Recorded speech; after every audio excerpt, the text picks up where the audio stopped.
let's watch how I usually accelerate and how the engine works. Listen to the sound of the engine.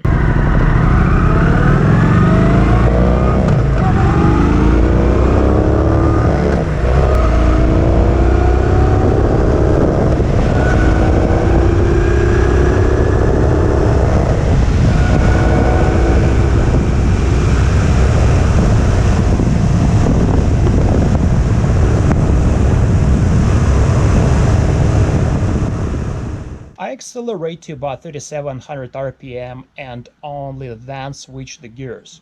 At such RPM, the engine has maximum torque.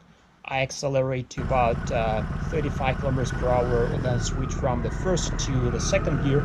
RPM drops to 2500, and the engine has about 25 horsepower at that moment. When I accelerate to about 52 km per hour and switch from the second gear to third gear, RPM drops to 2660 and the engine has about 28 horsepower, and so on. When I switch to fifth gear, the power is about 34 horsepower. You can see on the chart that speed to switch the gears and respective RPMs that engine runs at.